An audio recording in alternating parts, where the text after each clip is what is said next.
지구상에서 대형 여객기를 생산해 판매하는 기업은 보잉과 에어버스 단 두 곳뿐이며 지난 60년간 수많은 국가가 이 시장에 도전했으나 모두 실패하고 말았는데 일본은 1조 원을 투입하고 15년을 매달리다 백기를 들었으며 중국은 항공기를 띄우는 데는 성공했으나 아직 미국과 유럽에서 인증을 하나도 획득하지 못해 전 세계가 대형 여객기라는 거대한 장벽 앞에 가로막혀 있는 상황에서 2026년 7월 마침내 대형 여객기 시장에 출사표를 던진 국가가 등장했으니 다름 아닌 대한민국으로 지난 60년간 남의 항공기에 이름 없는 부품만 공급하던 국가로서 보잉 777X의 동체를 통째로 제작하고도 로고는 보잉의 것만 부착하던 그 나라가 최초로 자국 이름을 내걸겠다고 나선 것이며 전 세계가 포기했던 바로 그 시장에서 말입니다. 과연 한국은 어떤 보관으로 이 판에 뛰어든 것인지 끝까지 지켜보시면 이 무모해 보이는 도전이 낙관도 냉소도 아닌 치밀한 계산에 기반했다는 사실을 알게 될 테니 먼저 지난 7월에 정확히 어떠한 일이 벌어졌는지부터 살펴보겠는데 때는 2016년 7월 14일이었습니다. 국내의 한 경제지가 단독 보도를 발표했는데 정부와 국내 항공기업들이 차세대 민항기를 공동으로 개발하는 방안을 본격적으로 검토하기 시작했다는 내용이었습니다. 그리고 이틀 뒤인 7월 16일에 우주항공청과 국내 항공업계가 한자리에 모여 민항기 개발 추진단 첫 회의를 개최했으니 이른바 킥오프였는데 단 한 건의 보도와 한 번의 회의만으로는 솔직히 대단치 않아 보일 수 있으나 이것이 엄청난 사건인 이유는 대한민국이라는 국가가 하늘길에 자국의 이름을 새기겠다고 공식적으로 표명한 것이 사실상 이번이 처음이기 때문입니다. 여기서 다소 의아하게 생각하실 텐데 항공기를 제작하는 국가가 왜 이제 와서 처음이라는 것일까요? 사실 한국은 원래 항공기를 만들지 못하던 나라가 아니었으며 오히려 아주 일찍부터 제작에 나섰습니다. 그때는 1953년 경상남도 사천으로 전쟁이 아직 종결되지 않았던 시기였는데 공군의 이원복 소령을 중심으로 27명이 모였으며 경납고라고 부르기조차 민망한 장소였음에도 이들은 불과 넉 달 만에 항공기 한 대를 실제로 완성해냈으며 그 기체명은 부활호였고 이승만 대통령이 부활이라는 두 글자를 손수 써서 하사했다고 전해지는데 전쟁 중이던 상황에 더구나 넉 달 만에 이뤄낸 성과라니 당시 국가의 형편을 고려하면 기적에 가까운 일화가 아니겠습니까? 하지만 여기에는 정확히 짚고 넘어가야 할 한계가 존재합니다. 부활호는 국내 기술로 제작한 최초의 항공기로 거론되는 기체이지만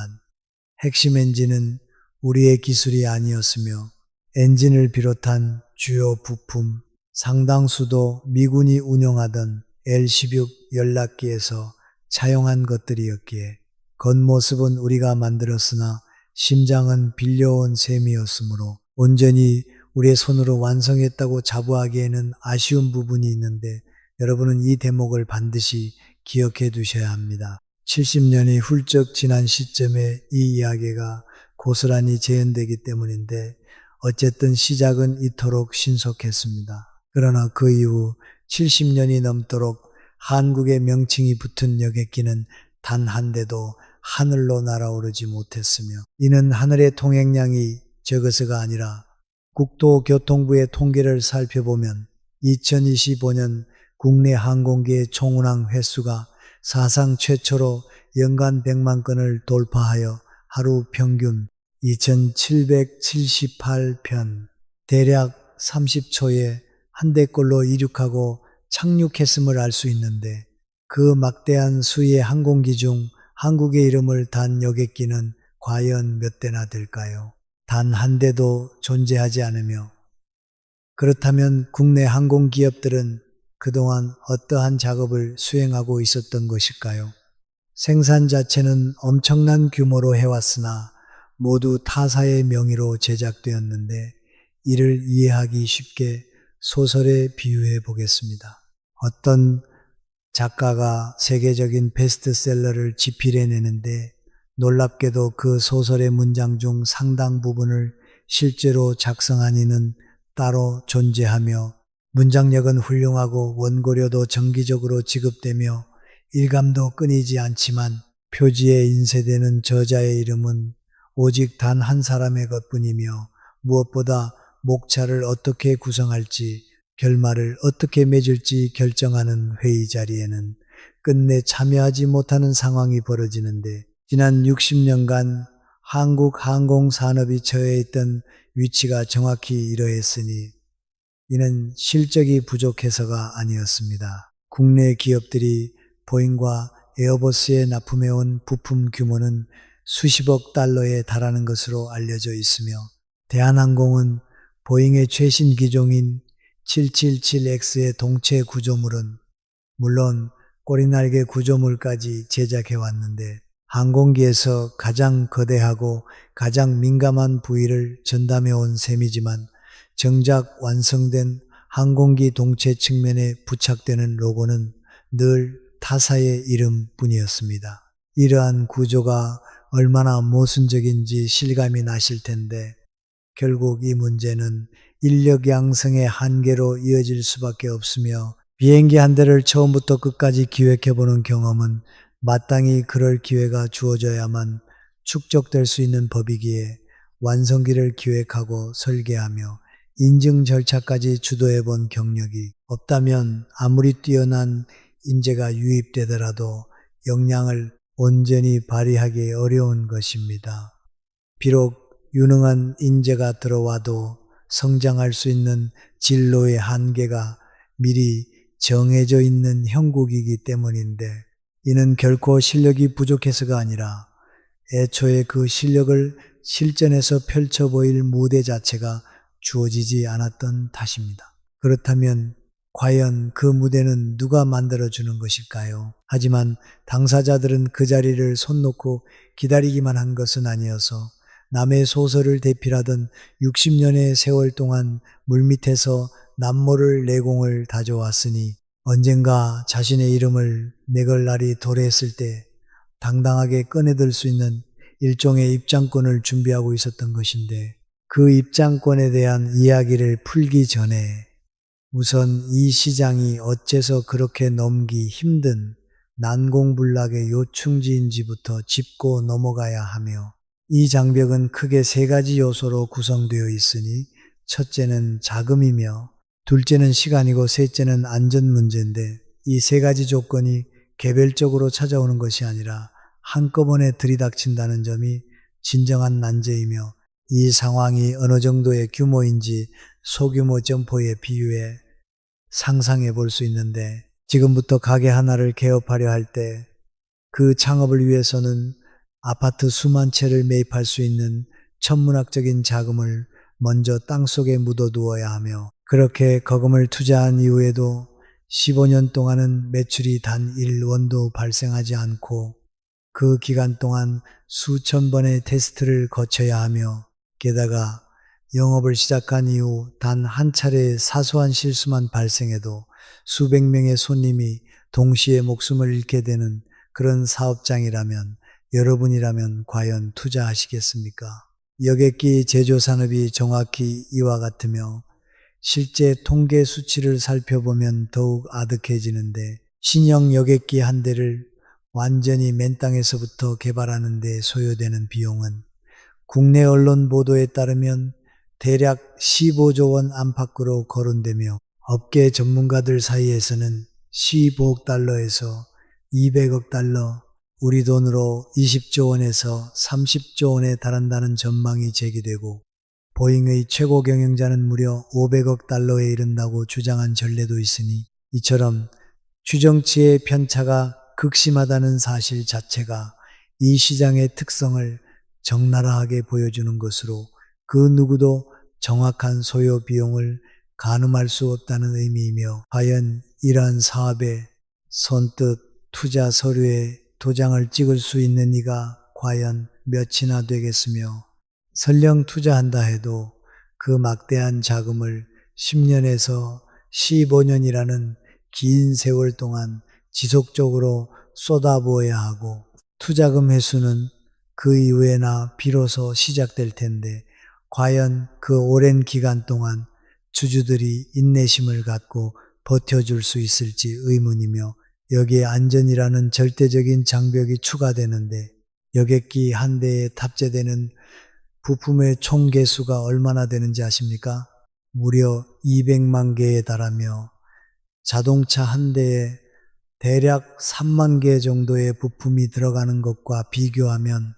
어림잡아 70배에 이르는 수준인데 진정으로 공포스러운 점은 부품의 개수가 아니라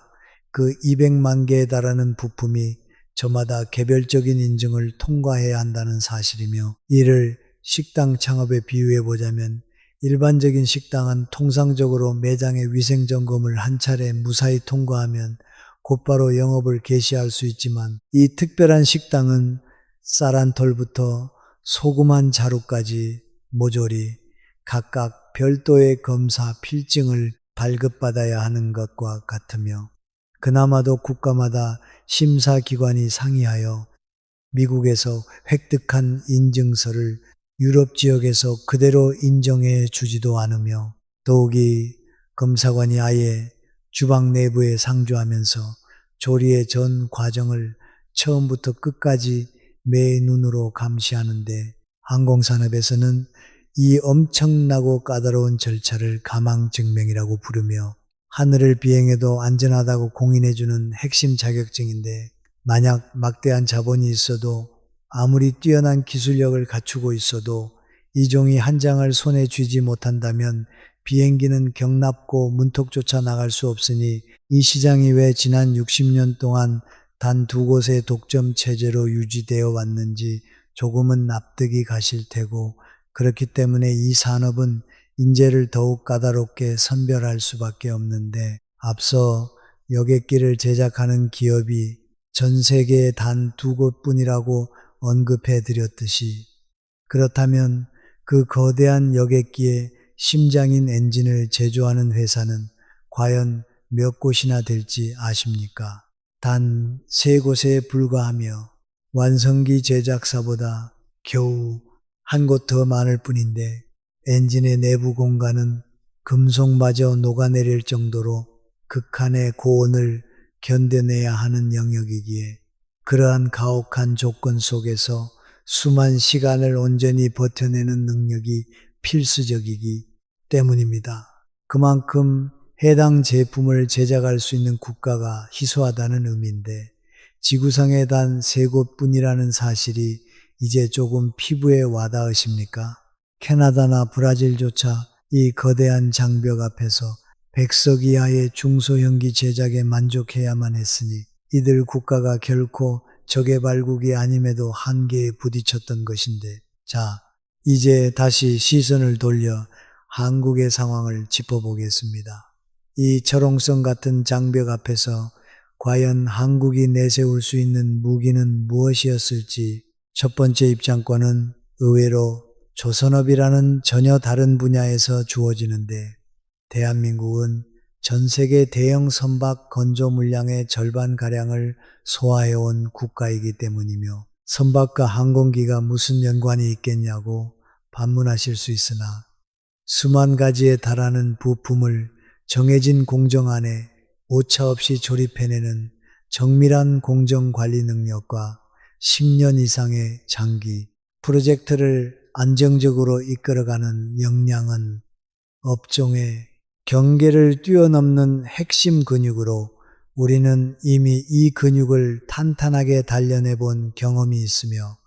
두 번째 입장권은 다름 아닌 전투기 개발 경험인데 전투기와 여객기는 얼핏 전혀 다른 물건처럼 보이지만 그 뿌리는 공기역학, 구조 설계, 비행 제어, 시험 비행 절차 등 동일한 줄기에서 자라나며 자동차로 비유하자면 포뮬러 경주용 차량을 독자적으로 제작해온 팀이 어느 날 갑자기 최고급 세단을 만들겠다고 도전장을 내민 형국과 같아서 안락한 승차감이나 정비 편의성 같은 요소는 새롭게 터득해야겠지만 자체를 극한까지 몰아붙이며 뼈대를 비틀어 본 경험 자체는 어디로 사라지지 않는 법이며 실제로 한국은 그 고성능 경주차를 완벽하게 실현해냈으니 2022년 7월 19일 장소는 다시 사천이었고 한국형 전투기 시제기가 최초로 활주로를 힘차게 박차고 달렸으며 조종석에 탑승했던 조종사는 이륙 직전까지 엄청난 중압감에 시달렸다고 고백했습니다. 그렇지만 조종간을 땡겨 기체가 지면을 떠나는 순간 가슴이 뭉클해지는 벅찬 감정을 느꼈다고 전해지는데 개발 사업이 처음 착수될 당시만 해도 과연 한국이 독자적인 초음속 전투기를 개발해낼 수 있을지 회의적인 시선이 지배적이었으며 기술도 자본도 부족하여 결국 참담한 실패로 끝날 것이라는 세간의 편견을 활주로 위에서 정면으로 뒤집어 엎은 것이니 이러한 실전 경험을 보유한 국가가 과연 전 세계에 몇 곳이나 됐겠습니까? 그리고 세 번째 입장권은 조금 더 실무적이고 구체적인 영역에 관한 것인데 바로 설계 역량으로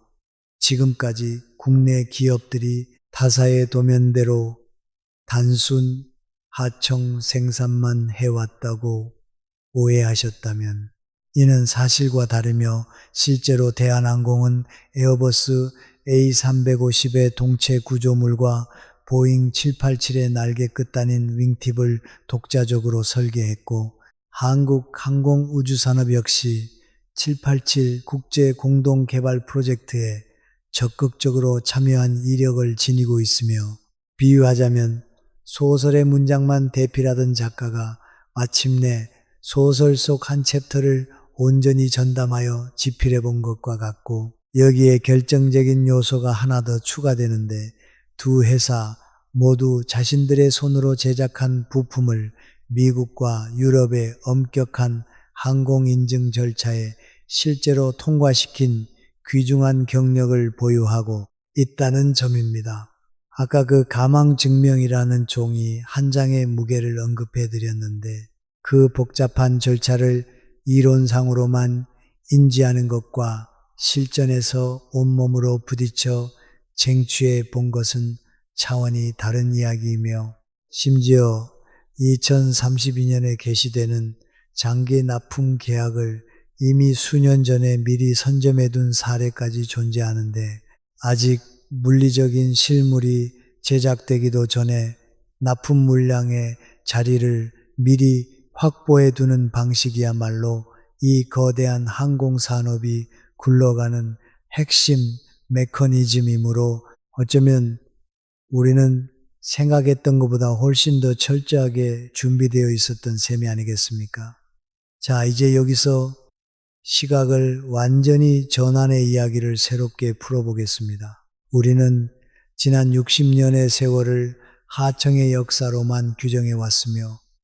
자사의 로고 한번 부착하지 못하고 이름도 없이 부품만 공급하던 서러운 기간이었지만 관점을 달리해보면 그 60년은 이 거대한 시장에 정식으로 입장할 자격증을 한 장씩 차곡차곡 모아온 시간이기도 했습니다. 조선 분야에서는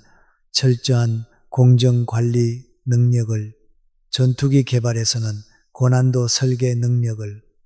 오랜 납품 경험을 통해서는 까다로운 인증 노하우를 축적해 온 것인데 안타깝게도 그동안 그 누구도 이러한 성과에 주목하지 않았으며 정작 우리 자신조차 그 증거를 몰랐던 것이니 그렇다면 이제 과감하게 뛰어들기만 하면 모든 것이 해결되는 것일까요? 마지막 남은 난제가 하나 있었으니 아무리 입장 자격을 두둑이 모았다고 해도 시장의 문 자체가 굳게 닫혀 있다면 소용이 없겠지만 지구상에 단 두 곳뿐인 독점 기업이 굳이 우리를 위해 자발적으로 문을 열어줄 리 만무한데 바로 그 난공불락의 문틈에 그 누구도 예상치 못한 균열이 생기기 시작했으니 놀랍게도 그 틈새는 보잉과 에어버스라는 거대 양사의 내부 사정으로 인해 벌어진 일이었으며 여러분이 최근에 탑승했던 여객기를 떠올려 보시면 아마도 보잉의 737 기종이거나 에어버스의 A320 기종이었을 텐데 이는 전 세계의 하늘을 오랜 기간 장악해온 명실상부한 주력 기종들이며 과연 이 두 주력 모델의 연식이 어떻게 되는지 아십니까? 737은 1967년에 처음으로 창공을 날아올랐고 A320은 1987년에 탄생했으니 그동안 수없이 개량을 거듭해 왔다고는 하나 기본 뼈대는 이미 환갑을 눈앞에 뒀거나 훌쩍 넘긴 상태입니다. 바로 설계의 한계인데 자동차에 비유하자면 낡은 뼈대 하나를 가지고 온갖 수리를 해가며 계속 버티고 있는 형국이므로 언젠가는 완전히 새로운 뼈대로 갈아타야만 하는 시점이 오는데 과연 그 새로운 뼈대는 언제쯤 설계되기 시작할 것인가 하면 바로 지금 그 타이밍이 빠르게 다가오고 있으며 여기에 결정적인 요인이 하나 더 겹치는데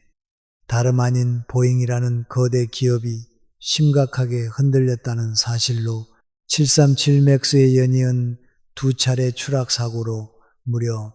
346명이 목숨을 잃었고 정밀 조사 결과 MCAS라고 불리던 비행 제어 보조 시스템의 결함과 조종사 훈련 부족이 핵심 원인으로 지목되었으며 2024년에는 비행 중이던 여객기의 비상구 덮개가 통째로 뜯겨나가는 아찔한 사고까지 발생했는데 다행히 인명피해는 없었지만 전 세계 항공사들이 받은 충격은 이만저만이 아니었으며 과연 하나의 기업에 이토록 막대한 위험을 온전히 의존해도 되는가 라는 근본적인 의구심이 업계 전반에서 터져나오기 시작했다고 전해집니다. 진정한 충격적인 수치는 바로 이 지점에서 드러나는데 보잉의 수주 잔고가 사상 최대치를 경신하여 무려 7천억 달러, 우리 돈으로 950조 원 안팎에 이르렀으며 이는 아직까지 고객사에 인도하지 못한 항공기가 무려 7,000대나 적체되어 있다는 의미인데 과연 이 상황이 무엇을 뜻하는가 하면 물건이 안 팔려서 창고에 쌓여 있는 재고가 아니라 너무 바빠서 아예 만들지 못해 납품을 못하고 있는 상황이며 밀려드는 주문서는 산더미처럼 쌓여 터져 나가는데 생산 공정이 그 속도를 전혀 따라가지 못하는 기가 막힌 현실인데 이 얼마나 모순적인 상황인지 명확히 보이실 테고 세계에서 비행기를 가장 잘 만든다는 자부심의 기업이 정작 쏟아지는 주문을 감당해내지 못하는 총체적 위기가 벌어지고 있는 것입니다. 자, 이 절체절명의 상황을 항공사의 시각에서 냉정하게 바라보십시오. 새로운 비행기는 당장 발등에 불인데 지금 운용 중인 기종들은 너무 늙어버렸고 제대로 만들어줄 수 있는 제작사는 단 두 곳뿐인데 양쪽 모두 주문이 포화 상태인데다 그중 한 곳은 안전 스캔들로 신뢰마저 바닥으로 추락했으니 어째서 제3의 믿을 만한 선택지가 절실하게 필요하다는 목소리가 터져 나오는지 이제야 비로소 고개가 끄덕여지실 겁니다. 양대 제작사 역시 이러한 위기 상황을 모를 리 없어서 보잉의 최고 경영자 켈리 오트버그는 2030년까지는 새로운 기종을 독자적으로 개발할 여력조차 없다는 입장을 우회적으로 내비친 것으로 전해지며 에어버스의 최고 경영자 기욤 포리는 차세대 단일 통로기 연구에 이미 돌입했으며 실전 투입은 2030년대 후반에나 가능할 것이라는 마스터 플랜을 밝혔으니 결국 다음 세대의 여객기 밑그림이 바로 지금 이 순간부터 그려지기 시작한다는 뜻이며 이 타이밍이 얼마나 전무후무하게 중요한지 직감이 오십니까? 그리고 정확히 이 절묘한 변곡점에 맞춰 한국이 과감하게 손을 번쩍 들었으니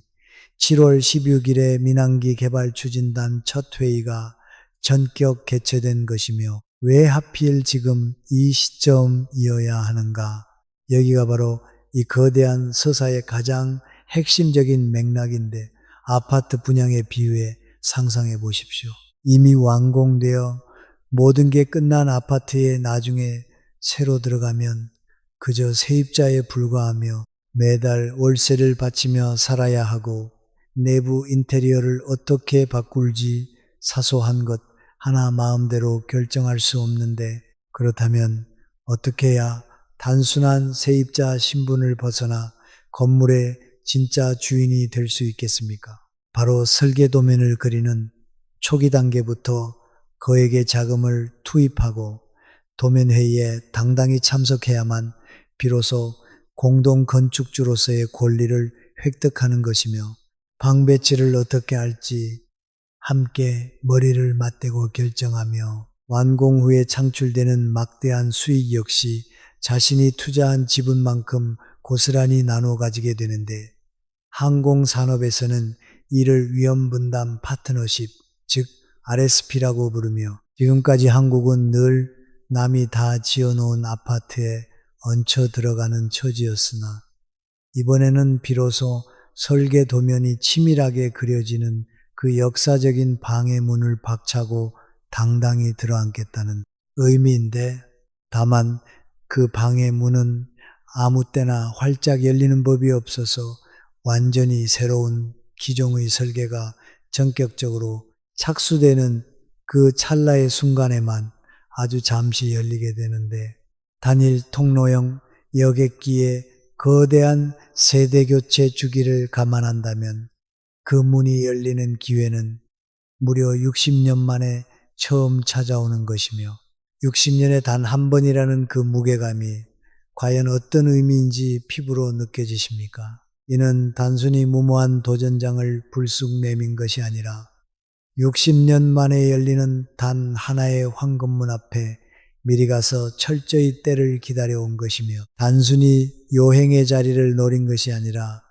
판의 흐름을 읽은 뒤 완벽한 타이밍을 정확히 조준했던 것인데 비록 여기까지만 들으셔도 충분히 전율을 느끼셨겠지만 진정한 충격적인 이야기는 지금부터 시작이니 이 시장의 규모가 도대체 얼마나 처참한지 아직 제대로 말씀조차 꺼내지 않았기 때문입니다. 앞서 단일 통로라는 용어가 계속 언급되었는데 통로가 오직 하나뿐인 중소형 여객기로 우리가 국내선이나 가까운 아시아 노선을 이용할 때 가장 흔하게 탑승하는 바로 그 대중적인 항공기이며 보잉이 매년 정기적으로 발표하는 글로벌 시장 전망 보고서를 살펴보면 향후 20년 동안 이 단일 통로형 항공기가 전 세계적으로 대략 3만 3,300대에 달하는 물량이 인도될 것으로 추산되는데 이는 전체 여객기 인도 물량의 무려 80%에 육박하는 수치이며 지금 당장 각 제작사에 밀려있는 백로그 물량만 해도 상상을 초월하는 수준입니다. 에어버스가 2024년 말 기준으로 8,658대, 보잉이 2026년 초 기준으로 약 7,000대를 기록하여 두 회사의 물량을 합치면 무려 14,000대에서 15,000대에 이르는 항공기가 아직도 주인에게 인도되지 못한 채 대기 중인데 이 규모가 실감이 잘 나지 않으실 겁니다. 만약 두 제작사가 한 달에 수십 대씩 찍어낸다고 가정해 보더라도 지금 밀려있는 주문을 전부 소화하는 데만 무려 10년이 훌쩍 넘게 소요되며 앞으로 새로 들어올 주문은 아예 계산조차 하지 않은 수치인데 이 판이 얼마나 상상을 초월하는 거대 시장인지 명확히 보이실 테고 여기서 한국이 노리는 목표는 단순히 비행기 몇 대를 팔아치우는 자리가 아닙니다. 위험분담 파트너 자격으로 당당히 합류하게 된다면 해당 기종이 생산되는 수십 년 동안 핵심 부품을 안정적으로 공급하게 되는데 여객기 한 가지 기종의 수명은 통상 20년에서 30년에 달하므로 일단 한 번 자리를 꿰차면 30년치의 거대한 일감이 통째로 따라온다는 의미가 되며 실제로 이 방식을 이미 완벽하게 해낸 국가가 존재하는데 바로 일본입니다. 그런데 왜 하필 일본이냐고요? 앞선 인트로에서 일본은 결국 실패했다고 말씀드렸으니 조금 의아하게 생각하실 텐데 그 실패담은 어디까지나 자국의 이름을 내건 독자적인 여객기 개발 프로젝트에 국한된 이야기이며 글로벌 제작사의 공동 파트너로 참여하는 길에서는 일본이 눈부신 대성공을 거두었기 때문입니다. 보잉 787 모델의 전체 기체 구조물 가운데 무려 35%를 일본의 기업들이 전담해 맡았으니 35%라는 수치는 사실상 공동 개발이나 다름없으며 지금 한국이 과감하게 걸어 들어가려는 방향이 바로 이 길입니다. 일본이 실패했던 가시밭길이 아니라 일본이 찬란하게 성공을 거둔 바로 그 성공의 가도 말입니다. 그렇다면 중국의 상황은 어떨까요?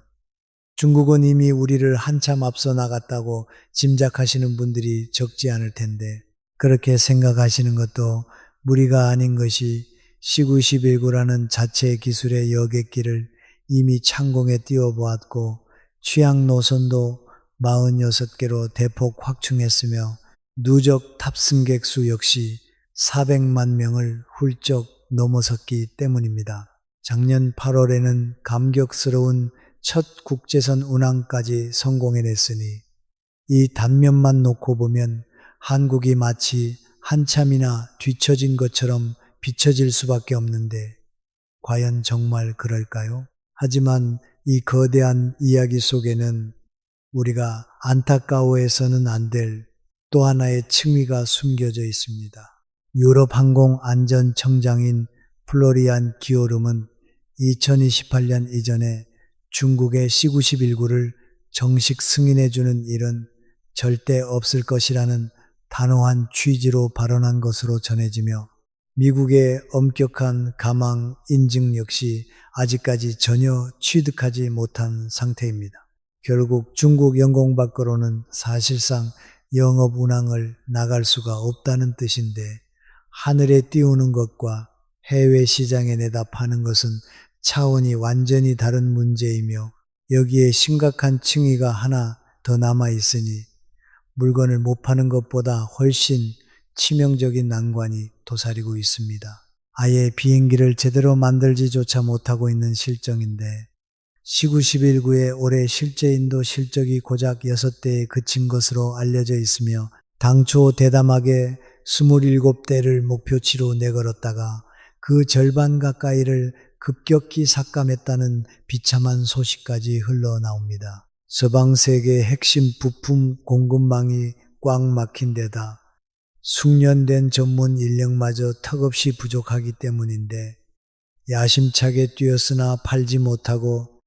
못하니 아예 만들지도 못하는 진퇴양난의 상태. 지금 중국이 처해 있는 냉혹한 현실이 바로 여기에 해당하며 독자적인 기종을 하나 소유했다고 해서 그것이 곧 온전한 항공산업을 가졌다는 뜻은 아니라는 진리를 중국이 몸소 증명해 보이고 있는 셈인데 여기까지가 냉정한 산업 생태계에 대한 이야기입니다. 그러나 진정으로 오싹한 위협은 따로 존재하니 이는 단순히 비즈니스 차원을 넘어 국가의 명운이 걸린 주권의 문제이기 때문이며 잠시 눈을 감고 상상해 보십시오. 어느 날 갑자기 국제 정세가 얼어붙고 험악해지더니 대한민국이 의존하는 특정 핵심 부품의 수출 승인이 슬그머니 지연되기 시작하고 국내 항공사들이 보유한 비행기는 멀쩡히 굴러가고 있으나 정비 과정에 반드시 투입되어야 할 부품 공급이 완전히 끊겨버린다면 과연 몇 달만 지나도 어떤 참담한 결과가 벌어질까요? 하늘의 주력기들이 전부 경납고 바닥에 옴짝달싹 못한 채 덩그러니 방치되는 비극이 벌어질 테고 국가의 하늘길이 타국의 손에 쥐어 있다는 것의 의미가 바로 이런 공포스러운 상황을 뜻합니다. 과연 이토록 뼈아픈 염려는 그저 기우에 불과할까요? 정부의 핵심 고위 관계자 역시 이 위험성을 정조준하여 가감없이 경고하고 있는데 우주항공청의 한창원 국장은 단순히 부품을 위탁받아 찍어내는 하청 생산국이라는 한계를 기꺼이 넘어서야만 한다는 점을 거듭 강조한 것으로 전해집니다. 향후 30년간 국가를 먹여 살릴 신성장 동력이라는 비전도 함께 제시되었으며 바로 이 지점에서 독자적인 엔진 개발 프로젝트가 필연적으로 맞물려 굴러가기 시작합니다. 현재 국내 연구진의 손으로 직접 개발이 추진되는 한국형 첨단 엔진은 4,500파운드 출력급이며 향후 이를 무려 2만 파운드급으로 폭발적으로 도약시키겠다는 거대한 로드맵이 이미 치밀하게 수립되어 있는데 다만 기존의 역량보다 4배 이상을 뛰어넘는 이 거대한 도약은 그 자체로 목숨을 건 엄청난 도전이며 세계적으로 엔진을 독자 제작할 수 있는 국가가 왜 그리 가뭄에 콩나듯한지 앞서 설명해 드렸듯이 바로 그 철옹성 같은 장벽을 정면으로 돌파하겠다는 원대한 계획인 것인데 그렇다면 이 어마어마한 국가적 과업을 과연 누가 이끌어 나갈 것인가? 그렇다고 이 거대한 싸움을 혼자서 맨몸으로 치르겠다는 의미는 결코 아니며 완벽한 드림팀 체제로 움직이는데 축구 국가대표팀에 비유해 본다면 전체 판을 조율하는 총감독은 우주항공청이 맡아서 거시적인 예산과 전략적 방향을 설정하고 골문을 든든히 지키는 골키퍼의 중책은 대한항공이 담당하는 형국입니다. 실전 운항과 정비의 현장을 누구보다 손바닥처럼 꿰뚫고 있는 주역이기에 적임자이며 미드필더는 한국 항공우주산업이 담당하여 기체의 전체적인 설계와 정교한 조립을 진두지휘하는 중심축 역할을 맡고 최전방 공격수는 하나에어로스페이스가 나서서 엔진이라는 가장 난이도 높은 골문을 정조준하게 되며 그 든든한 뒤를 수많은 협력사들이 견고한 수비진처럼 에워싸는 황금 분할 구조인데 비로소 팀 코리아라는 자랑스러운 명칭이 붙은 진짜 이유가 바로 여기에 있고 일본은 파트너로서 돌파해냈고 중국은 굳게 닫힌 문 앞에서 좌절했던 그 아슬아슬한 틈새에서 한국이 과연 어떤 자리에 다다르려는 것인지 이제는 그 윤곽이 꽤 선명하게 다가오지 않으십니까? 물론 이 장밋빛 청사진이 마냥 탄탄대로 이기만 한 것은 아니어서 우리가 냉정하게 직시해야 할 뼈아픈 현실도 분명히 존재하는데 무엇보다 가장 먼저 가감없이 인정하고 출발해야 할 사실은 현재 민항기 개발 추진단이 겨우 첫 회의를 마친 태동 단계라는 점이며 과연 누가 얼마나 자금을 분담하고 지분을 어떤 비율로 쪼갤 것인지는 아직 하얀 백지에 가까운 상태인데 앞에서 언급했던 15조 원에서 30조 원에 달하는 천문학적인 자금이 바로 이 지점에서 다시 한번 발목을 잡게 되며 그 막대한 자금을 과연 누가 어떠한 방식으로 감당해낼지 구체적인 해답이 아직 정해지지 않았다는 뜻입니다. 과연 이 거대한 난제가 쉽게 풀릴 문제일까요? 두 번째로 독자 개발의 가시밭길이라는 무덤은 실제로 수많은 이들을 집어삼켰으니 미쓰비 시중공업이 정확히 그 비극의 자리에 산 증인이며 당시 개발을 총괄했던 이즈미 마사카즈 사장은 훗날 개발 소요 비용의 견적을 너무 안일하게 어림짐작했다고 뼈저린 회고를 남긴 것으로 전해지는데 1조 원을 쏟아붓고 15년이라는 긴 세월을 매달렸으며 납품 일정을 무려 6차례나 연기했음에도 끝끝내 형식 승인을 획득하지 못하고 비참하게 주저앉았지만 다만 여기서 우리가 명확히 짚고 넘어가야 할 결정적인 차이가 있으니 미쓰비시가 참패했던 사태는 80석에서 90석 규모의 소형 여객기를 철저히 혼자의 힘으로 독자 개발하려던 무모한 도전이었으며 반면에 한국이 이번에 선택한 전략은 그 무모한 길이 아니라 거대 제작사의 든든한 위험 분담 파트너로 합류하는 길이라는 점입니다. 앞선 사례와의 확연한 차이가 비로소 눈에 들어오시지 않습니까? 남의 실패라는 값비싼 반면교사를 삼아 현명하게 항로를 완전히 새로 다진 셈이며 세 번째로 인증이라는 거대한 장벽 역시 파트너 자격으로 참가한다고 해서 마법처럼 사라지는 것은 아니며 다만 그 높이가 조금 낮아질 뿐이어서 우리가 전담하게 될 부품 구역은 결국 우리 손으로 직접 완벽하게 입증해 내야만 하니 과연 이 과정이 만만치 않은 산이 아니겠으며 그리고 네 번째 난관은 어쩌면 가장 뼈아픈 현실의 문제인데 그 파트너 자리마저 치열한 제로섬 경쟁이라는 사실이며 이미 787 기종의 35%를 성공적으로 완수해낸 베테랑 일본이 버티고 있고 오랜 세월 글로벌 생태계를 지켜온 터줏대감 협력사들도 건재한데 만약 핵심 부품의 설계를 따내는데 실패한다면